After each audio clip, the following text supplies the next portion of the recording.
يا هلا والله بالشباب، شلونكم وشلون الصحة؟ رجعنا وياكم بفيديو جديد وبحلقة جديدة من قناة أمير المتنوع.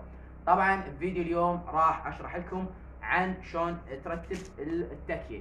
طبعا هاي التكية كانت مزنجرة، أنا حكيتها بكاغذ جام، فد شي قليل لحتها، بس أريد أحكها بعد أكثر.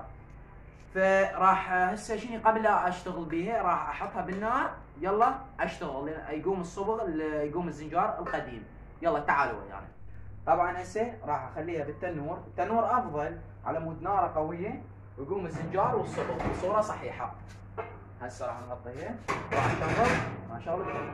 هسه شغلت النار عليها، راح تخليها ايش قد هنا حسب الرغبه، بس انت كل ما طولت كل ما يقوم الزنجار افضل. حتى بعد شويه من تحكى بكاغذ جام ما يكض بيها بعد شيء. راح اخليها نص ساعه، نص ساعه تمام. يلا اطفي، يلا خلينا نشوف النتيجه ايش راح يصير. طبعا هسه طلعتها من التنور، طبعا الحراره مالتها ما تنوصف. اسمع شوفوا، حراره مالتها فول، يعني بحيث ما راح تبقى نفس الزنجار. حلو. هسه بعد ما تبردها انه بتجي تحكها. شوف الحماوه، شوف الحماوه اللي بيها. خبزه خبزه. هسه تبردها كلش، يلا تبدي تحك. طبعا هسه من بعد ما بردتها بردت، هاي شوفها.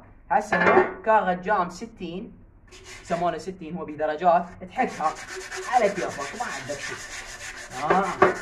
عندك هاي تقدر تستخدمها، هاي الزنجار القوي، هاي شوفها هي الشيء الزنجار القوي ما يقوم.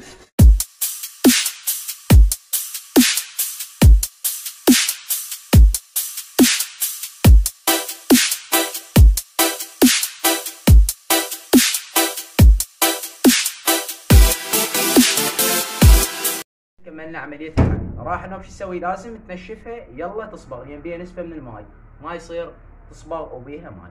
يلا خلينا ننشفها، انه بنبدي نصبغ. طبعا انا جايب شيشتين مال رش حسب الحاجه، يعني اذا احتاجنا هاي راح نستخدمها، بس هي اعتقد تكفيها او وحده او اثنين، بعد نشوف احنا قد نطلب. هسه راح نبدا. طبعا اللون اسود.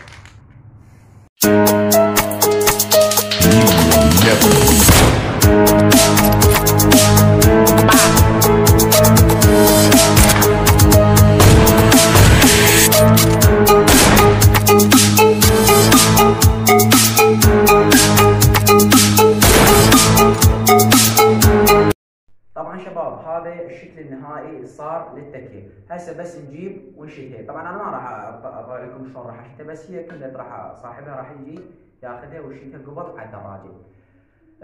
طبعا لهنا وخلص الفيديو. شباب اللي اريده من عندك تشترك بالقناه وتفعل جرس الاشعارات وتحط لايك، واريد تعليق حلو مرتب. وان شاء الله راح ابدي استمر بمقاطع مال الدراجات، يعني اشبش بين التمثيل وبين شغلي مال الدراجات.